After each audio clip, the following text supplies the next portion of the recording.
అందరికీ నమస్తే అండి. వార్తా కబుర్లకి స్వాగతం. ఈరోజు నేను ఒక విచిత్రమైనటువంటి వార్త చూశానండి.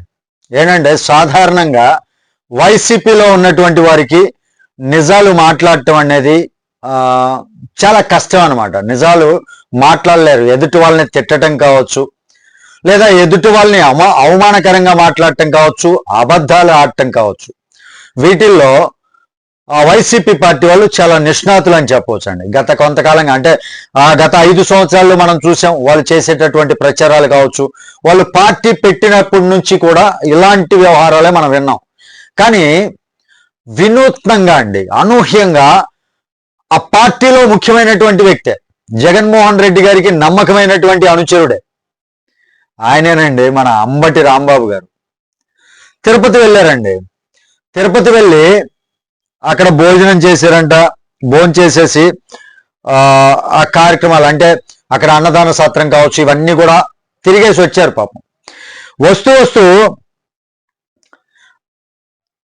వస్తూ ఆయన ఇంటికి వచ్చాడండి. అక్కడ పరిస్థితులు మొత్తం చూశారు. ఇంటికి వచ్చారు. ఇంటికి వచ్చిన తర్వాత ఒక వీడియో చేశారండి. ఆయన సాధారణంగా అందరికీ తెలిసిందే, ఆయన యూట్యూబ్ చేస్తూ ఉన్నారు.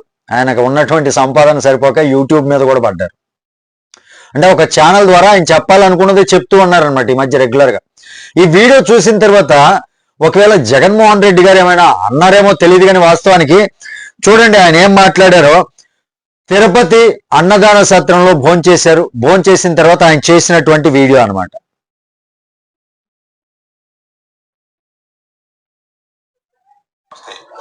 ఈరోజు శ్రీ వెంకటేశ్వర స్వామి దర్శనం చేసుకొని తిరిగి గుంటూరు వస్తున్నాం.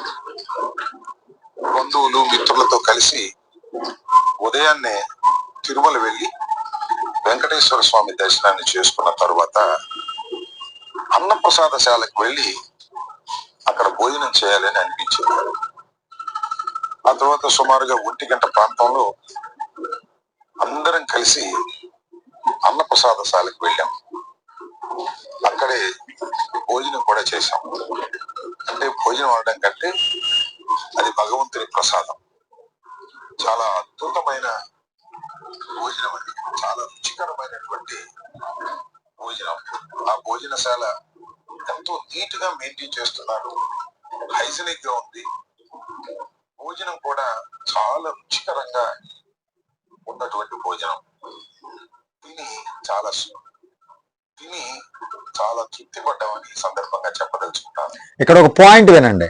అది ఎలా మేనేజ్ చేస్తున్నారో నాకు అర్థం కాలేదు. రోజుకి కనీసం 90,000 మందికి అక్కడ భోజన సదుపాయాలు ఏర్పాటు చేస్తారు.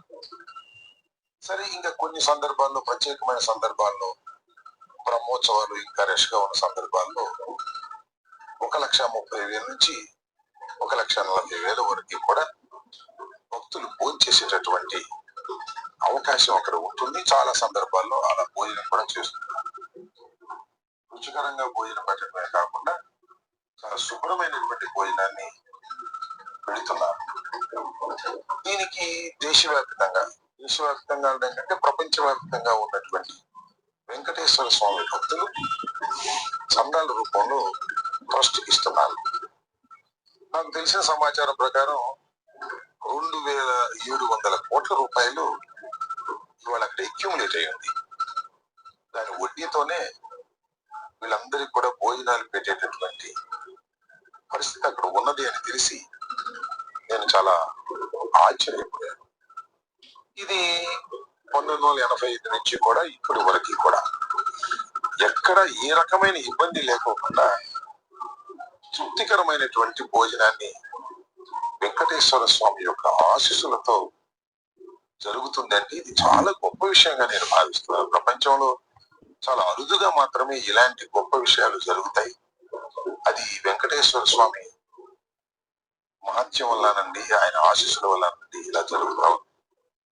నేను మీ అందరికీ చెప్పేది ఏంటంటే, ఎప్పుడైనా అవకాశం ఉన్నప్పుడు దర్శనం అయిపోయిన తర్వాత మధ్యాహ్న భోజనానికి, ఉదయం బ్రేక్ఫాస్ట్, సాయంత్రం దాకా కూడా కంటిన్యూస్ గా బ్రేక్ఫాస్ట్, లంచ్, సాయంత్రం దాకా కూడా భోజనాలు పెడుతూ ఉంటారు. అవకాశం ఉంటే వెళ్ళి భోంచేసి తృప్తిగా సంతోషంగా ఆ భగవంతుడి ఆశీస్సులు మీరు పొందాలని నేను హృదయపూర్వకంగా కోరుకుంటున్నాను.